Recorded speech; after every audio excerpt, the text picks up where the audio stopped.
Y al día de hoy no hay identidad en la sociedad. Los jóvenes, los hombres, las mujeres, todos quieren imitar algo o alguien, o sencillamente lo que dicen ser ni siquiera saben por qué lo son. Hay una pérdida total de identidad, de valores, y la palabra lo dice que así tenía que suceder. Entonces, ¿cuál es la función de la iglesia? ¿Vamos a quedarnos quietos ante algo que la misma voluntad de Dios lo ha determinado? Porque fue Dios el que entregó a aquellos que no obedecen a su palabra a pasiones vergonzosas. ¿Por qué esos dos hombres son pareja? ¿Porque el demonio se apoderó de ellos? Porque Dios los entregó al demonio. Y el único que los rescata del demonio es Dios. Cuando ellos acepten a Jesucristo, mi pregunta es, ¿dónde está la iglesia que debe predicarle una palabra de poder a esos hombres? Esa es la función de nosotros. La iglesia no puede seguir en una actitud pasiva. La iglesia no puede justificarse más que debido a la tribulación y aflicción y pruebas que son necesarias en el diario vivir de la iglesia, nosotros no prediquemos el evangelio de Jesucristo. No hay excusa. Cuando alguien que se dice ser iglesia, por la situación que vive como persona, como pareja, como familia, como empresario, no cumple la voluntad de Dios de la gran comisión, esa persona debe poner en duda que sea cristiano. Porque papá Dios entregó a su hijo en una cruz para que todos seamos salvos. Y la única función de nosotros es creer a esa palabra. Los tiempos que se avecinan son grandes. La iglesia de Jesucristo, cuerpo del Hijo de Dios, congregados en camino de vida plena, tenemos que tomar muy en serio la gran comisión. Es el tiempo de tomar en serio la gran comisión. Juan capítulo 3, versículo 16. Iglesia, vamos a proclamar la palabra de Dios. Dice así la palabra de Dios, en el nombre del Padre, del Hijo y bajo la dirección del Espíritu Santo de Dios. Y la iglesia gloriosa, sin mancha y sin arruga, decimos amén. Léalo conmigo, iglesia. Porque de tal manera amó Dios al mundo, que ha dado a su Hijo unigénito, para que todo aquel que en él cree no se pierda, mas tenga vida eterna. Porque no envió Dios a su Hijo al mundo para condenar al mundo, sino para que el mundo sea salvo por él. ¿Por qué una jovencita al día de hoy? ¿Por qué una jovencita termina teniendo sexualidad antes de tiempo? ¿Por qué un joven termina cayendo en drogas? Porque hay delincuencia. Y la razón es solo una, aunque la humanidad no es consciente. La razón tiene 4 letras, esa palabra, y se llama amor. Todos fuimos creados por el amor, porque Dios es amor. Y como fuimos creados por el amor, lo único que nos da vida a nosotros es el amor. Lo único que nos sostiene es el amor. Cuando el hombre desobedeció a Dios y entró en la atmósfera del pecado, nosotros como seres humanos no entendemos qué es amor y confundimos amor con sentimientos, y todos andamos buscando amor.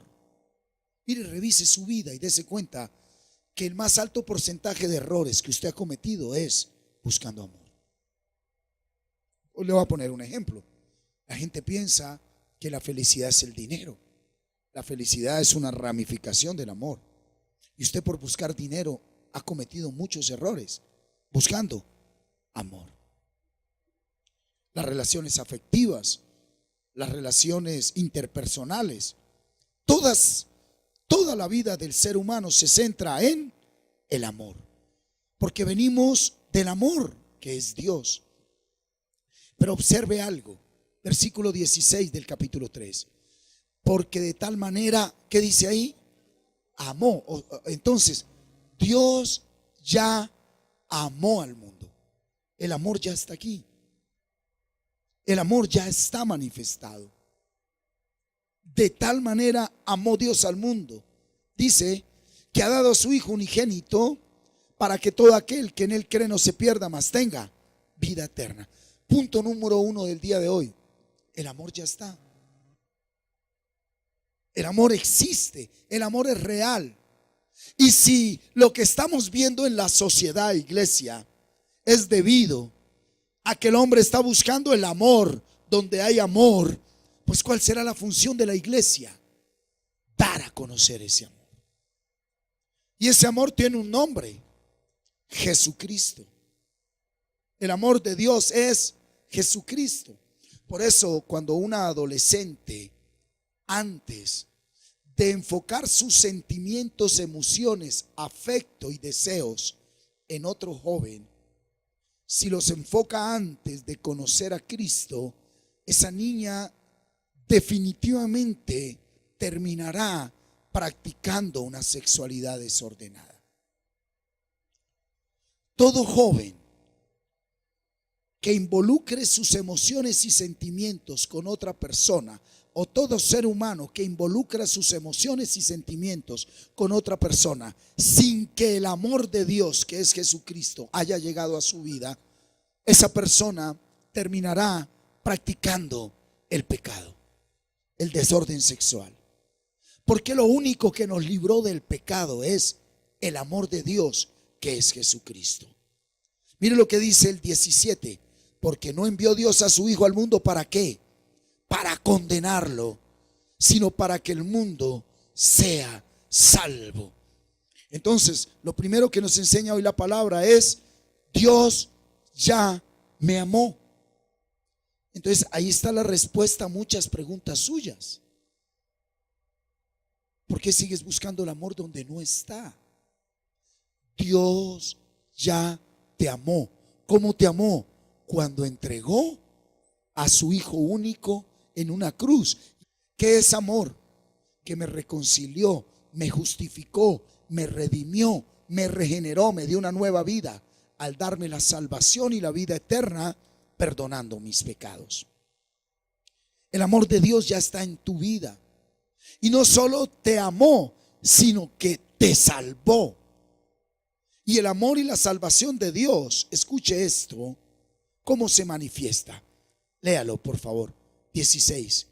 Porque de tal manera amó Dios al mundo, que dio a su Hijo unigénito, para que todo aquel que en él cree no se pierda, mas tenga vida eterna.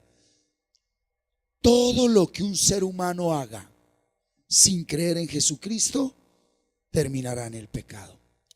Toda relación de amistad, solo amistad, que tú inicies sin la fe en Jesucristo, termina mal.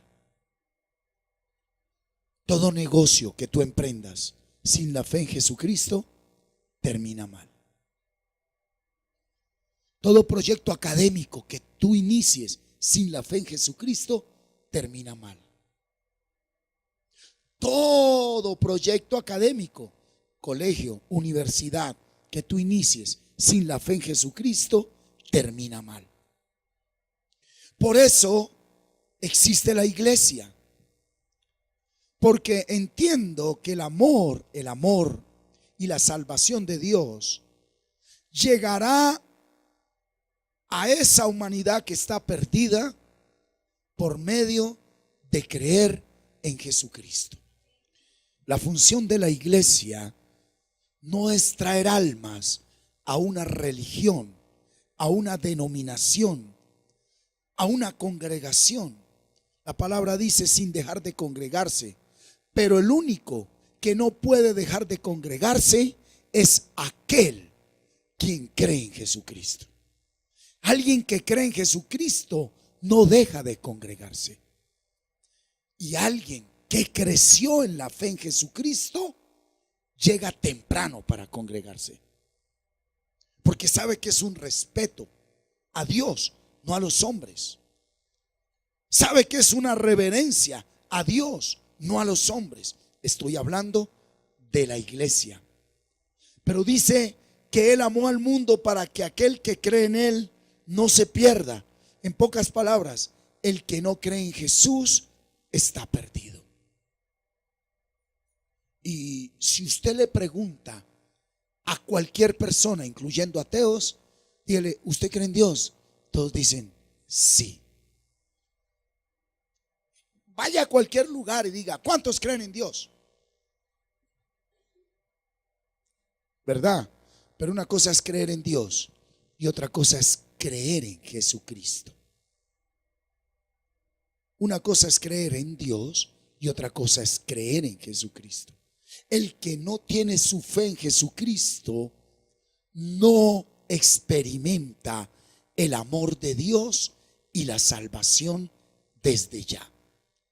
Alguien que tiene su fe en Jesucristo, escúcheme, puede pasar por pruebas, debe pasar por tribulación, debe pasar por persecución, rechazo, aflicción, pero él siempre se siente amado por Dios. Clama a mí y yo te responderé.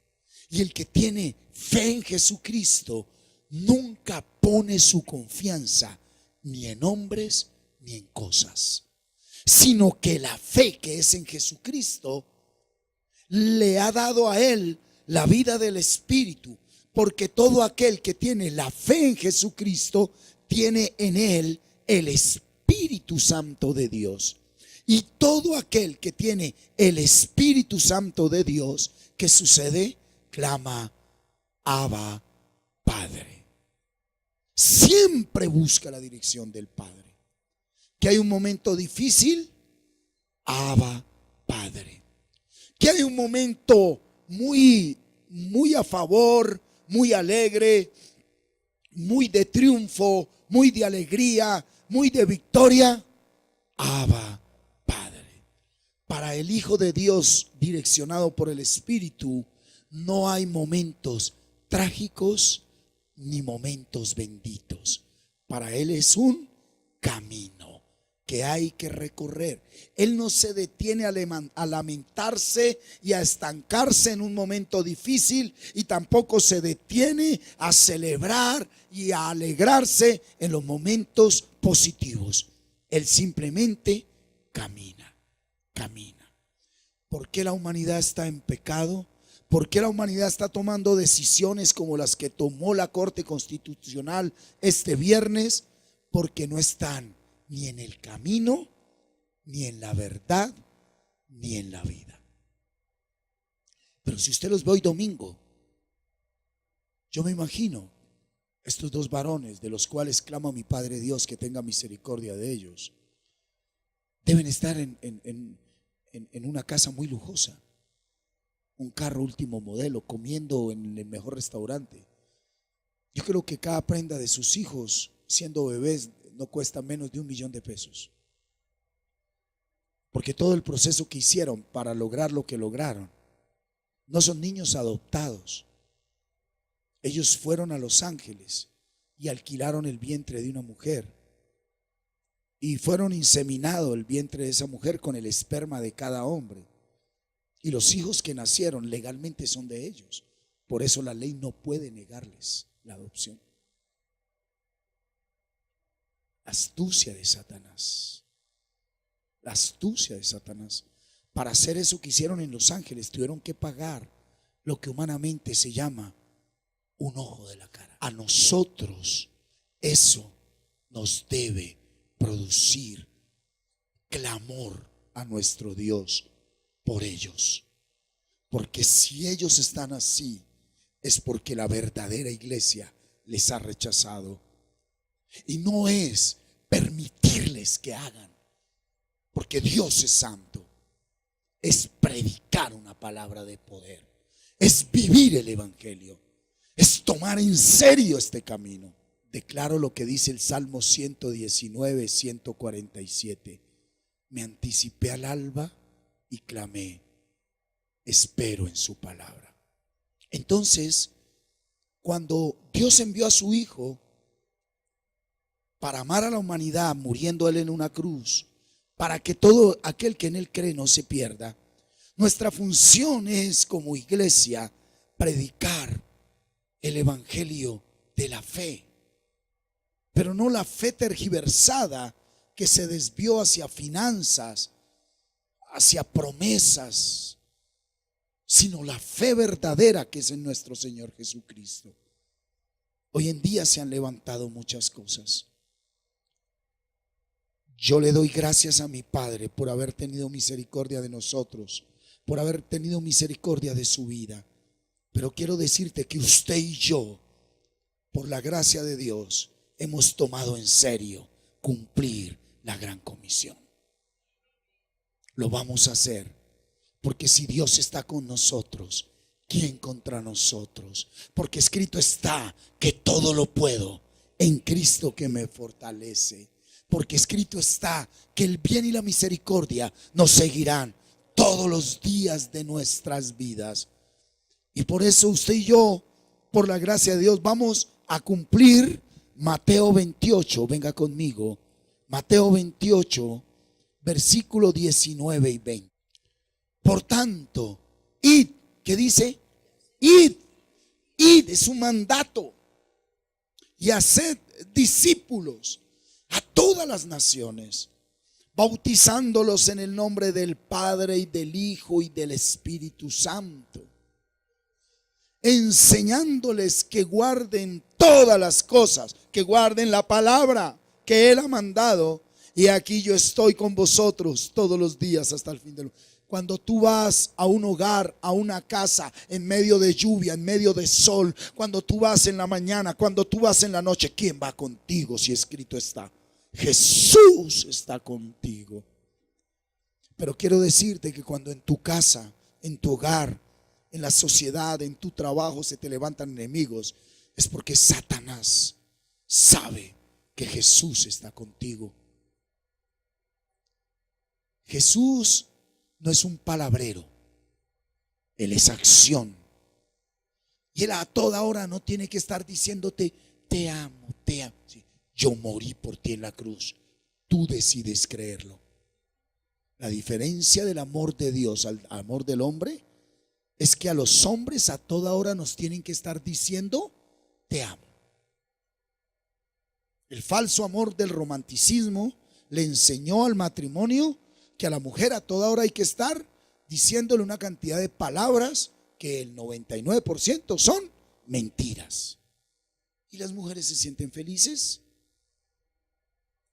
Dios no es hombre para que mienta, ni hijo de hombre para que se arrepienta. Él ha dicho, yo amé al mundo, yo ya te amé, créelo.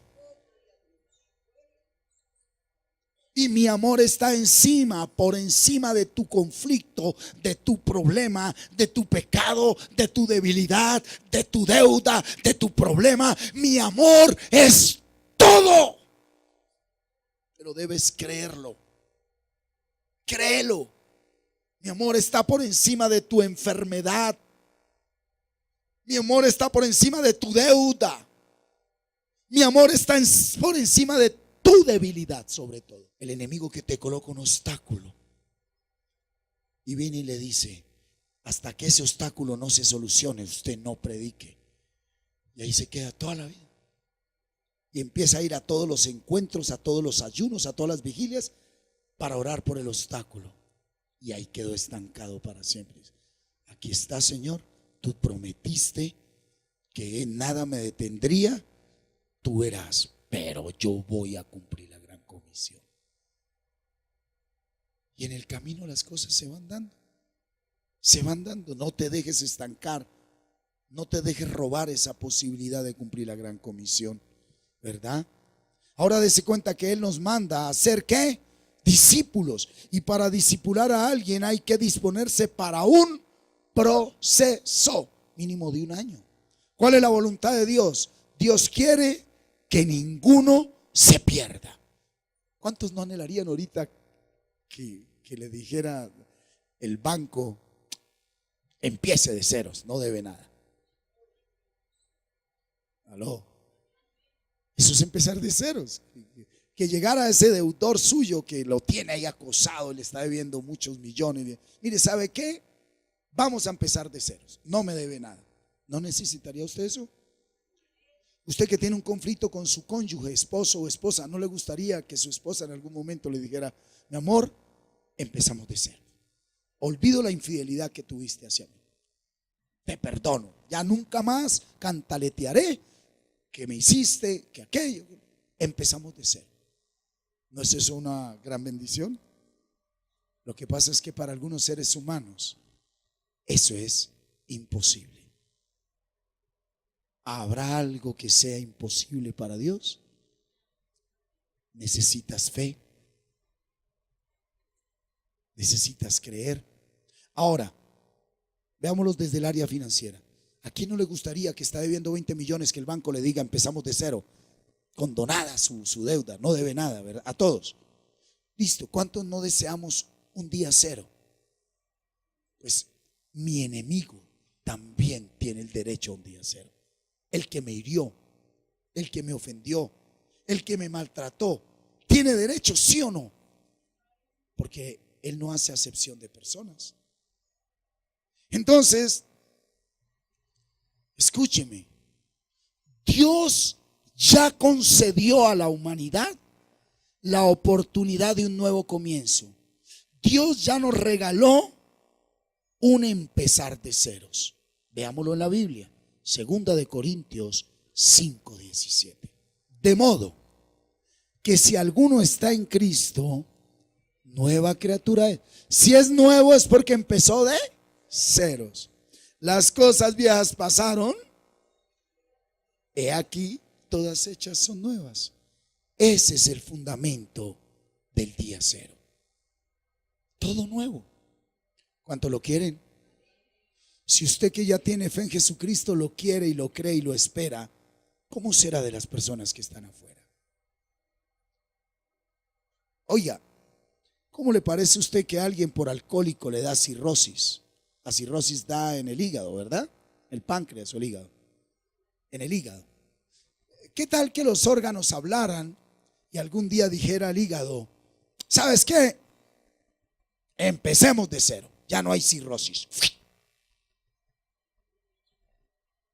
¿Verdad? No, pero digo, ¿qué tal eso? El que tiene los pulmones contaminados de fumar y agujereados y anda con que un momento a otro el pulmón le hablara y le dije: ¿sabes qué? Te perdono, me regenero en este momento. Empecemos de cero. Luego, ¿no es eso lo que hace el Señor? Sana, salva, libera, restaura, restituye. Sana, salva, libera, restaura, restituye. Esa es la traducción de la palabra souso, que traduce salvo. Salvado, liberado, ¿sí? Bendecido, restaurado y restituido. Te devuelve todo. Ese es el día cero. ¿Y qué es necesario para el día cero? Lea el 17. De modo que si alguno está en... Entonces, cuando tú traes a alguien a Cristo, no a una religión, no a una denominación, no a una creencia, sino a Jesucristo, al discipularlo, para que se mantenga en la fe, porque todo el que recibe fe debe ser probado. ¿Para qué se te da la fe? Para ponerte a prueba. ¿Para qué se te da la fe? Para que seas probado. Porque si no te prueban, no te aprueban. Y si no te aprueban, no te promueven. El que es probado es aprobado. Y el que es aprobado es promovido. Para que usted vaya a otro nivel, debe pasar la prueba. Perdón, para que los jóvenes entren a la universidad no deben pasar la prueba del IFES. Con Dios es lo mismo. Para que usted vaya a ese otro nivel, usted debe pasar la prueba. Y cuando usted no está fortalecido en la fe que es en Jesucristo, usted se puede quedar en quinto de primaria toda la vida. El problema es que porque se quede en quinto de primaria toda la vida, no lo van a nombrar profesor de quinto de primaria. Porque hay gente que ya sabe tanto de quinto de primaria que podrían ser profesores. Hay gente que ya sabe tanto de noveno, de décimo, de 11 que ya pueden ser profesores de ese grado. Hay gente que sabe ya tanto de odio que se volvieron maestros del odio. Hay gente que sabe tanto del rencor, de la venganza, de la injusticia. Hay gente que sabe tanto de la amargura, de la quejabanza, que usted los oye hablar y ellos a cualquiera lo enseñan a quejarse. Usted pasa 5 minutos con una persona de esa y sale quejándose. Usted pasa 5 minutos con una persona de esas y sale amargado. Todo está mal, qué cosa tan fea. Día cero significa que usted tiene la oportunidad de empezar a estar donde debe estar, haciendo lo que debe hacer. ¿Qué es triunfar en la vida? Estar donde debo estar, haciendo lo que debo hacer. ¿Aló? Hay gente que está haciendo algo en un lugar y no se siente a gusto. Ejemplo, la persona que está laborando en una oficina porque está estudiando administración de empresas y está ahí de secretario, está de archivador y lo tienen en el sótano del edificio archivando. Y todos los días es una quejabanza. ¿Yo qué hago aquí? Un archivador, pero cuando termine mi carrera seré el gerente de esta empresa. Ese hombre, esa mujer nunca llegará a ser gerente. Porque si tú no aceptas lo que eres hoy, nunca aceptarás lo que serás mañana. Si tú no eres feliz con lo que tienes hoy, nunca serás feliz con lo que la vida te dé mañana. En lo poco se ve lo mucho. Un hombre de Dios acepta los procesos de la vida y va paso a paso. Por eso es que la juventud hoy se está perdiendo. Por eso es que la humanidad está perdida. Por eso es que el viernes 2 homosexuales pudieron registrar a 2 niños. Porque la humanidad está acelerada al 100%. A todos metió la chancleta en este momento. La humanidad va a todo. Los niños a los 9, 10 años ya quieren experimentar sexualidad, alcohol, drogas y con el permiso de los padres. Porque cuando tú tienes alcohol en tu casa, y hablo de licor, y tú tienes hijos pequeños, tú le estás diciendo a ellos, usted puede hacerlo. No, que es para adorno, usted puede hacerlo. Bueno, si no toma trago, ¿para qué tiene trago en su casa? Es como si usted andara con marihuana en la casa, pero no, es que se ve bonita la matica. Entonces, Dios ya concedió un día cero a la humanidad. ¿Cuántos dicen amén? Usted puede ver lo que lo dice en la palabra, mírelo. Si usted está en Cristo, nueva criatura es. Las cosas viejas pasaron, todas son hechas nuevas. Entonces, ¿cuál es el problema del que está en pecado? No el pecado. El problema del que practica el pecado no es el pecado. El problema es que no está en Cristo. Pero ese tampoco es el problema. El problema es que los que decimos conocer a Cristo no lo estamos dando a conocer. Nos volvimos egoístas, envidiosos, orando solo por lo nuestro, orando solo por mi familia, por mis necesidades, orando solo por mis finanzas, mi salud.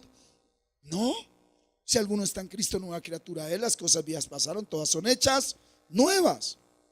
Por eso, esa estrategia evangelística del día cero, ¿sí?, se inició ¿cuándo? ¿Sabe cuándo nos las dio? Nos las dio desde enero. Duramos 6 meses en oración, en ayuno, clamando. Llevamos en este momento 2 meses en otra etapa de ese proceso. Y hoy domingo entramos a la última etapa de este proceso. Recuerde que Dios es un Dios de orden. Creó todo ¿en cuántos días? En 6. Y en el séptimo reposó. ¿Sí? Él creó todo lo creado ¿en cuántos días? Y el séptimo reposó. ¿Él en cuántos días creó todo? Y en el séptimo, ¿qué hizo? ¿Y usted por qué no reposa?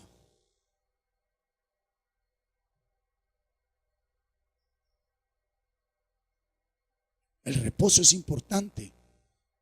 Hay gente que, a ver, entendamos algo. Reposar no es dormir. Dormir es parte de la naturaleza de un ser humano. Y hay gente que entre más duerme, más cansada se levanta. Reposar es estar en Cristo. Entonces te estoy diciendo, ¿y tú por qué no estás en Cristo? ¿Por qué no reposas en Él? ¿Por qué tienes miedo a qué? ¿A qué le tienes miedo? ¿Por qué dudas de que Dios en Jesucristo ya salvó a aquella persona que tú crees que no merece salvación? Por su actitud, por su comportamiento, sea tu esposo, sea tu esposa, sean tus hijos, sea tu familiar, tu enemigo, tu jefe, tu vecino. Eso es reposar en Dios. Yo simplemente te creo porque tú ya lo hiciste, Señor. Tú ya cumpliste la voluntad. ¿Sí? Entonces, consta de 7 tiempos.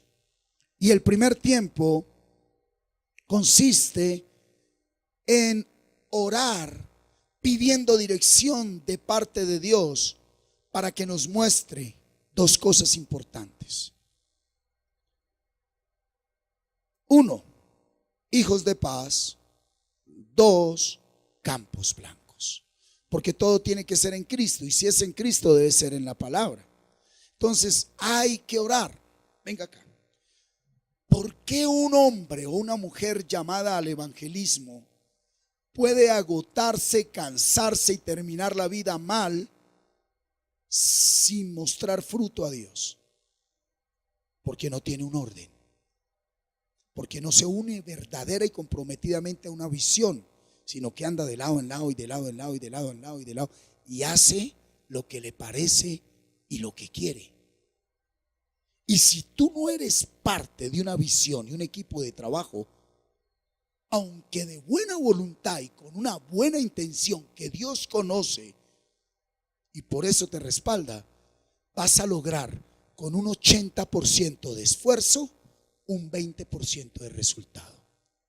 Y la ley de Pareto en el reino de Dios es que tú te esfuerzas un 20 y recoges un 80. Los que no están en Cristo se esfuerzan un 80 y recogen un 20. Los que estamos en Cristo nos esforzamos un 20 y recogemos un 80.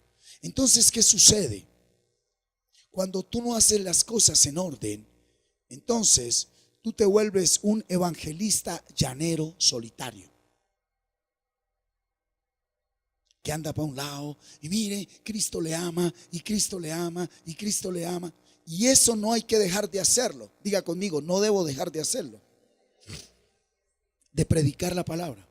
Pero usted tiene que entrar al magister, al PhD, a la especialización, a la alta gerencia, que es responsabilizarse de discipular, aunque sea uno. Si no, no has dado fruto. Y por ahí hay un dicho que dice, el que mucho abarca. Sí, entonces hay personas que quieren estar allí, allí, allí, allí. Claro, viene el enemigo y los cansa, los agota, los estresa y no pueden cumplir la función. Entonces sueltan esas almas a mitad de camino. Y esas almas quedan sueltas diciendo, Dios no existe, Dios no es real, porque son pocos los obreros y mucha la mies. Son pocos los obreros y mucha la mies. ¿Por qué pocos habiendo tantos? Son pocos los obreros que se comprometen con hacer un discipulado verdadero, porque eso demanda un alto grado de sacrificio. La salvación fue gratis, Pero usted sabe lo que significa que usted trabaje todo un día y después de trabajar todo un día, una o dos veces a la semana tenga que salir 7 de la noche a irse a la casa de otra persona a predicarle el evangelio, que muchas veces después lo hace a pie, en sol, en lluvia, que muchas veces usted llega y golpea y no está, pero usted a los otros días, 8 días está ahí otra vez, y a los 15 días otra vez, y al mes. Y cuando usted termina de discipular, cuando esa persona se levanta y dice: mi hermano, tranquilo, ahora soy yo el que va a ir a discipular. Ahí terminó su función. Antes no. Porque la gente piensa que llevar el evangelio es ir a acompañar a las personas a orar para que se solucionen sus problemas.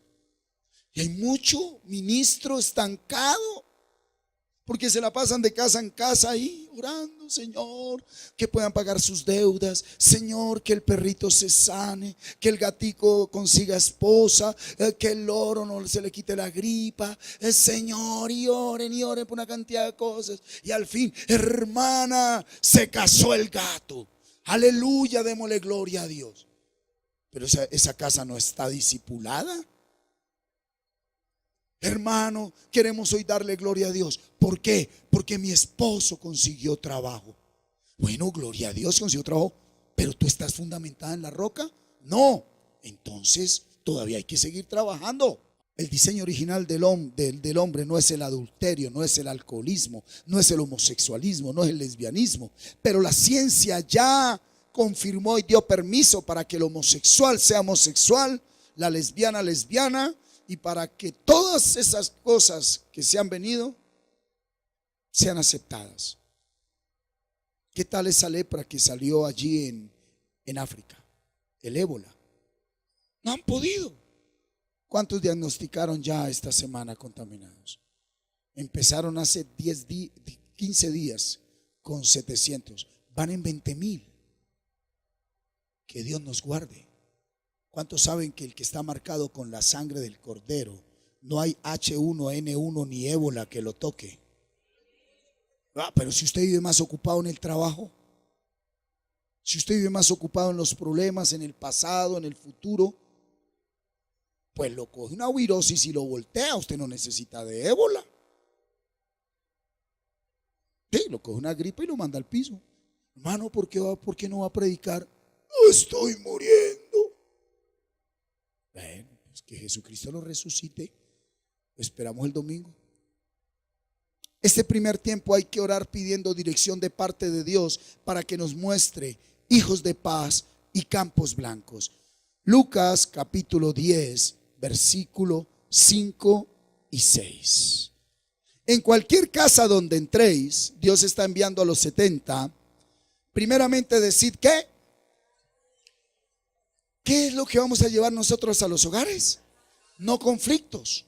Y si hubiera allí algún hijo de paz, vuestra paz reposará sobre él, y si no, se volverá a nosotros. Entonces, hay lugares donde encontraremos hijos de paz, y esos hijos de paz hay que identificarlos. A los hijos de paz hay que identificarlos. Esa es la tarea. Entonces, lo primero que se hace es orar para que Dios me muestre dónde están los hijos de paz. Los hijos de paz tienen unas características. ¿Cómo son las características de los hijos de paz? Mire, se las voy a compartir. Son las personas que están abiertas al evangelio. Hoy, a mí me gusta eso de Dios, de todo, pero es que a mí la marihuanita me encanta. Pero ya le dijo que le gustaba lo de Dios. Puede ser un familiar, puede ser un ocasional, puede ser un vecino, puede ser un amigo. Ocasional es el que usted se encuentra por ahí y que siempre le dice: su merced, es que usted tiene algo raro, ¿por qué no le pide a Dios que me ayude? Ese es un hijo de paz, porque puede ver algo diferente en usted. ¿Qué más tienen ellos? Están abiertos al evangelio. Tienen una reputación. Ellos son conocidos. Tienen reputación. Tienen un círculo de influencia. ¿Sí? tienen un círculo de influencia. Entonces, el hijo de paz están abiertos al evangelio, tienen una reputación y tienen un círculo de influencia. Entonces, esos son los hijos de paz. Pero ¿cuáles son los campos blancos? ¿Cuáles son los campos blancos? Busquemos los campos blancos. Están en Juan 4:35. Ahí adelante. Juan 4:35. ¿No decís vosotros, aún faltan 4 meses para que llegue la siega? He aquí os digo, alzad vuestros ojos y mirad los campos, porque ya están blancos para la siega. O sea, miren, Jesús lo voy a ubicar en la realidad. Lo voy a ubicar en la realidad. Jesús se acaba de encontrar ¿con quién? Ahí, en el capítulo 4, ¿con quién se encontró? Con la samaritana, la prostituta del pueblo de Samaria. Ella era amiga ¿de quién? De los maridos de todas las señoras del pueblo. ¿Quiénes no querían nada con ella? Las señoras del pueblo. ¿Con quién se encontró Jesús? Con una prostituta. ¿Quién fue el instrumento de salvación para Samaria? Una prostituta, no la hija del alcalde y la esposa del alcalde. Aló. El que tenga oídos que oiga. No me estoy metiendo con nadie, sino que tenga oídos, ¿verdad? Porque a usted a veces el evangelio lo estratifica. Ay, Pepito, te voy a invitar allí. Allí es la iglesia, es bonito, hay pantallas. Ay, vamos. Pues sí, ya era la invitación, pero no estratifique la iglesia de Jesucristo. Dios no hace acepción de personas. Entonces, Jesucristo se encuentra con la samaritana, le ministra en la palabra de revelación, le dice, oiga, Señor, usted como que es profeta. Y le dice, sí, vaya, traiga a su marido. Le dice, no, yo no tengo marido. Dice, ¿verdad? Dice, 5 has tenido y ni el que tienes es el tuyo. Y la mujer dice, ¿cómo así? Una mujer de paz salió corriendo sin que Jesús la mandara. Y fue y le dijo a todos, encontré al Mesías. Yo creo que cuando llegó al pueblo y estaban todos los amigos, más de uno dijo, ¡ay, quieto! Hoy me toca a mí. En esa época la ley, la característica número 1 de la ley era la hipocresía. Por eso tenga cuidado con los legalistas, son hipócritas. Una persona muy legalista es hipócrita. Nosotros lo somos es en Jesucristo. Por eso el que presume de sí mismo, de su sabiduría, de su intelecto, de su razón, no es nada. Esta mujer es prostituta, es tocada por Jesucristo. Y cuando usted vaya a entregar esta tarjeta, no es usted, es Jesucristo. Por eso usted va a tener una palabra de gracia, una palabra de sabiduría, una palabra de amor, una palabra de poder. Por eso, de lo vil, de lo necio, de lo débil, de lo menospreciado, es que Dios se vale para hacer cosas grandes. Esta mujer llega y le dice, conocí al Mesías, conocí al Maestro. Pues ¿cómo no le van a creer si con ella tenían otro contacto? ¿Cómo no te va a creer la gente con la que estuvo en pecado un día contigo, que tú vengas a decirle, oye, quiero que conozcas a Cristo? ¿Sí? ¿Qué le pueden decir? Se la fumó verde, no compre más de eso, no vuelva allá, ¿qué le pasó? Se enloqueció, ¿verdad? Y no, usted le está diciendo en serio, ven y conoce a Cristo, ven y conoce al Mesías, ven y conoce al Salvador, ven y conoce la razón verdadera de tu vida, la razón de ser de todo ser humano. Y cuando la samaritana invita a estos hombres vienen a Cristo. Y cuando llegan a Cristo, ¿qué le dijeron a la samaritana? ¿Se quedaron adorándola en la iglesia de la samaritana? No hicieron de la mujer una ministra, no hicieron un ídolo. Dijeron, ahora ya no creemos por lo que tú nos dices, ahora creemos por lo que Él nos dice. Porque oyeron la voz de Cristo. La humanidad necesita es o no oír la voz de hombres, sino la voz de Dios. Y aquí es donde se yerra mucho. Hay gente que a diario, y hay gente aquí hoy que está diciendo, Señor, háblame, Señor, háblame. Y se quedan ahí. No te oí por este. Ah, Señor, es que en este estoy como sordo. Háblame. Abre la Biblia y escúchame. ¿Tú quieres que yo te hable? Aquí estoy. Saca tiempo para mí. Hoy no duerma tanto. Hoy no vea Rambo serie 22. Lea la Biblia. Lea la Biblia. ¿Usted quiere que Dios le hable? Acá está Dios hablando. Acá está Dios hablando. abra la Biblia. ¿Sí? Entonces, ese hijo de paz es el que usted va a orar esta semana. Dios responde al clamor de su iglesia. ¿Cuánto lo creen? Sobre todo cuando se clama por la voluntad de Él, conforme a su voluntad. Esta semana voy a visitar a esa familia, pero es simplemente 10 días antes, donde se les compartirá el evangelio y se les podrá decir: venga, hagamos algo. ¿Por qué no vas a esta reunión? Sin ningún compromiso. Punto. Y ya. Hay gente que está esperando para que tú lo invites. ¿Cuánto lo creen? Entonces usted va a orar primero para que se los muestre, luego los identifica, los hijos de paz y los campos blancos. ¿Sí? Los campos blancos. Luego realiza la oración escritural extraordinaria y ferviente. ¿Cuál es esa oración escritural? O sea, conforme a la palabra. Extraordinaria, extra, o sea, que es más de lo que ora. Y ferviente, que es ¿con qué? Con fuego. Oro la palabra más de lo que lo estaba haciendo y con fuego, con pasión. ¿Sí? Que los vecinos tengan que llamar a la policía para que sea evangelizada también la policía. Se ora para que Dios abra los cielos. Sí, entonces, si Dios le mostró al alcohólico, a la bruja, usted todavía no le da la tarjeta. Usted dice: bueno, Señor, tú llamaste a la bruja, tú llamaste al alcohólico, tú llamaste a listo, Señor. Pero usted empieza a orar. Entonces usted empieza a orar 5 por 5, 5 días por 5 cosas. Pero no sea tacaño, que sean 10 días. Sino que la estrategia se llama 5 por 5. ¿Cómo llama la estrategia?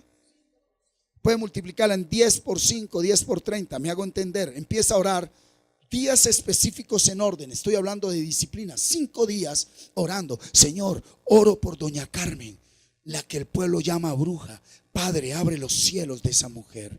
1, para que se abran los cielos. ¿Cuáles cielos? Los cielos de tinieblas que están sobre esa mujer y ese hogar y esa familia. Los cielos de tinieblas que hay sobre ese alcohólico, sobre el drogadicto, sobre la grosera, la mentirosa, la cantaletera. Usted primero debe orar. ¿Por qué? Porque la oración todo lo puede. Y cuando usted ora y llegue a entregar la tarjeta, la persona le va a decir: lo estaba esperando, Dios me escuchó.